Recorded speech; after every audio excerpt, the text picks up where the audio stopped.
C'est pas la machine que j'aime pas, c'est... Bon ok, aujourd'hui je suis à Saint-Mandé chez Italian Bike, porte de Vincennes, pour essayer cette grosse chose qu'on reconnaît, on la connaît tous, même si elle fait pas bip bip au feu rouge. C'est le Piaggio MP3 530 et je fais cet essai pas parce qu'on m'y force évidemment, mais parce que je suis curieux de voir si le MP3 est toujours un gros saucisson, une merguez ou une chipolata, peu importe. On choisit la charcuterie qu'on veut, c'est le seul but de cet essai, savoir si il tient maintenant bien la route. On va y aller assez vite pour la fiche technique parce qu'il y a quand même quelques spécificités. À l'avant on a 2 roues, 13 pouces par 110 avec des Michelin City Grip 2, le retour de la vengeance, 2 disques de 258 mm de diamètre avec des étriers simple piston, 13,7 litres d'essence. On a un mono de 44,2 chevaux à 7250 tours minute. On a 50 Nm de couple à 5250 tours minute.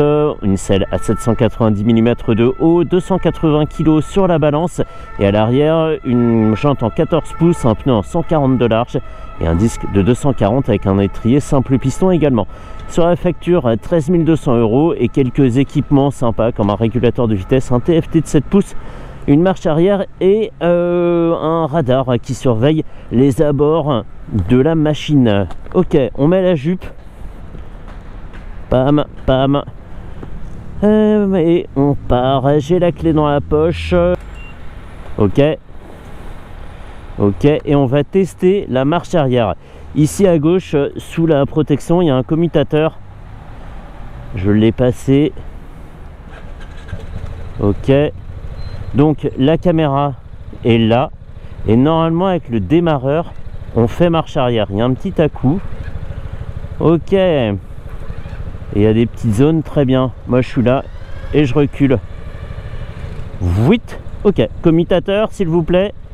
Très bien. Chose intéressante sur l'affichage, c'est qu'on est sur la courbe de puissance comme ça qui est figurée en rouge et on voit où on se trouve. Alors attends, parce que il y a un truc de verrouillage. Là c'est verrouillé, là c'est déverrouillé et on y va. Je vais éviter de me regarder dans la vitrine à droite, même s'il y a des beaux miroirs. C'est pas que j'ai honte, mais un peu quand même. Donc le but, ça va être de voir si il arrive à tenir son cap correctement en ligne droite et s'il est assez maniable ce MP3. Parce que moi ce que j'avais essayé à l'époque c'était le MP3 500, je t'en prie vas-y, et c'était mais terrifiant. Une tenue de route aléatoire, hein. On avait plus de chances de gagner à l'euro-million que d'aller où on se dirigeait. J'en avais fait d'ailleurs un poisson d'avril, c'était sûrement pour m'aider à surmonter cette épreuve que j'avais pris ça sur le ton de la rigolade.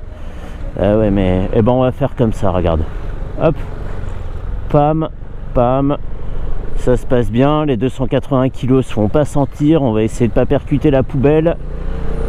Je parle pas du scoot hein. Alors où on est? Ah oui effectivement.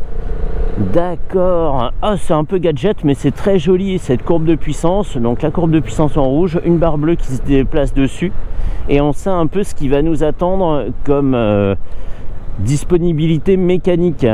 Là je suis sur une sorte de montée puis après c'est un plateau et après il y a un petit pic. Je me dégoûte. Oh non, j'espère que je vais croiser personne que je connais.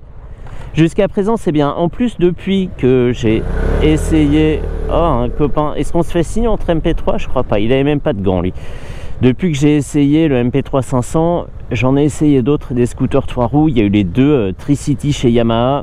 Il y a eu le Kymco CV3 et le MP3 300 qui lui pour le coup gigotait pas du derrière inutilement, donc c'était pas mal. Et on a un scooter finalement qui est pas si large, pas aussi large que ce qu'on peut s'imaginer quand on le voit de l'extérieur. C'est tout à fait gérable.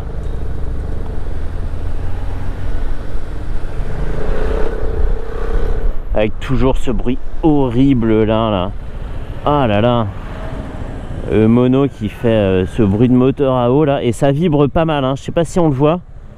Voilà. dans les miroirs, dans les poignées et globalement sur le devant comme ça. Donc ça vibre pas mal à l'arrêt effectivement. Oh punaise, ouais. Et même si je serre fort le guidon, non, je ne serai pas plus fort que les vibrations. Ça va aller vite hein, ce test hein. Je vais aller dans son environnement naturel, c'est-à-dire le périphérique parisien et l'autoroute. Et si j'arrive à conduire ça facilement, ça sera peut-être la preuve que le MP3 530 est meilleur que son aïeul. Pour l'instant ça se passe bien hein. Évidemment je reste tout à fait objectif. Mon but c'est pas de tirer gratuitement sur le MP3 qui est un véhicule que je déteste évidemment hein. C'est pas le MP3 que je déteste parce que techniquement c'est très intéressant ce qui se passe devant hein. C'est chaque constructeur a sa façon de faire deux roues à l'avant de leur scooter. C'est pas la machine que j'aime pas, c'est les conducteurs de MP3 que j'aime pas. C'est des gens qui savent rarement bien conduire. C'est un peu pénible de les fréquenter sur la route. Il y a cette anecdote d'un concessionnaire Piaggio près de chez moi qui raconte qu'il a appris lui-même plusieurs fois à conduire aux nouveaux propriétaires de Piaggio en leur faisant faire un aller-retour dans la rue devant la concession. Et que parfois les mecs étaient pas à l'aise et que c'était flippant, mais bon c'est pas grave hein, tout le monde peut les conduire donc go hein. Enfin voilà, c'est tout tout le folklore autour du MP3 que j'aime pas. La machine en elle-même, à part ce bruit affreux là de moteur, j'ai rien contre elle. Et puis elle a ouvert la voie à ce marché des trois roues, ce qui en soi est déjà bien. Parlons rapidement du TFT de 7 pouces. On a la vitesse en énorme, le compte-tours tout autour, et ça rime, et plein de petits indicateurs comme ça. On a l'autonomie, la consommation moyenne, 831 km, je sais pas ce que c'est, ça va être le totaliseur. Bascule automatique de l'afficheur en mode nuit, très rapide hein, même dans un tunnel. Ça bascule. La jauge à essence, effectivement il me fait clignoter un triangle sur le côté de l'écran parce que j'avais mon clignot à gauche et qu'une voiture remontait sur la file d'à côté. Donc ça fonctionne. Température moteur, etc., etc. Les icônes de la connectivité, de la navigation et une horloge. Ok. Pom pom pom pom, comme un petit poisson dans l'eau. Allons-y. Hop. Ah ouais. L'indicateur il devrait mettre un mode spécial périph parce que là il clignote dans les deux sens. Ah bah bientôt ça va recouvrir tout l'écran. Il va faire aussi une indication en haut, en bas, au milieu. C'est pas forcément utile d'avoir toutes ces alertes sur l'écran, surtout dans des milieux comme ça. Allez, ça se passe bien en ligne droite. Voilà, il va où on a décidé de l'emmener, donc c'est parfait, il n'y a pas d'hésitation ni dans le train avant ni dans le train arrière. Guidage précis, pas de masse qui se promène ni sur un mise sur l'angle ni au freinage. C'est serein, hop, sans extravagance hein, sans puissance démesurée, mais il n'y a aucun souci pour s'arrêter en toute sérénité. Ça le fait, c'est limpide. Tac, j'ai pas utilisé le frein au pied et je vais pas le faire, j'ai absolument pas l'habitude et j'aime pas du tout comment bouge le véhicule quand on applique une pression sur le plancher. J'aime pas ça, je l'avais fait sur le Kymco CV3 dont j'ai pas publié la vidéo et j'avais pas trop aimé.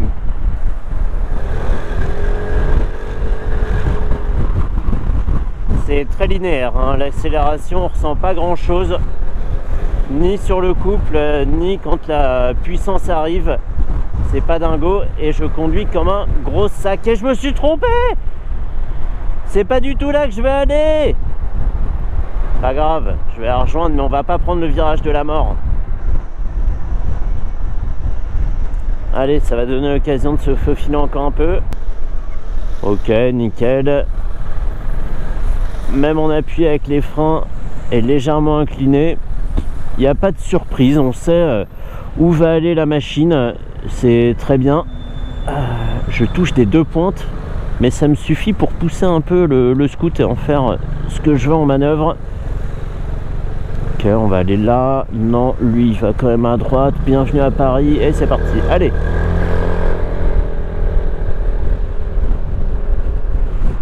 J'ai rien à dire, hein. C'est une machine assez... c'est une machine dont le comportement est assez transparent, très voisin d'un scooter à 2 roues. C'est exactement comme ça qu'il aurait dû être dès le début, hein. Je sais pas pourquoi ils ont voulu faire une machine qui faisait peur. Et alors, anecdote rigolote aussi, ce qu'on m'a raconté chez Italian Bike, c'est qu'il y a pas mal de propriétaires de MP3 500 qui essayent le 530 et qui trouvent qu'il tourne moins bien. Mais en fait, juste parce que il est plus rigoureux et que ça, c'est ce qui est normal et que le MP3 500 est un peu à part. Bref, bon voilà. On peut en rester là. C'était intéressant, voilà, pour ce que c'était, hein. Je suis pas là pour vendre le MP3 530, juste pour voir s'ils ont corrigé le tir. Et là, techniquement, ça tient bien la route. C'est tout à fait serein et mon rythme cardiaque est resté complètement normal. Ok, bon bah fini, voilà. Allez, je retourne à Saint-Mandé rendre son MP3 à Fred. Merci à lui de m'avoir laissé partir sur la machine, c'était très intéressant. Et effectivement, on peut dire que non, le MP3 n'est plus une merguez.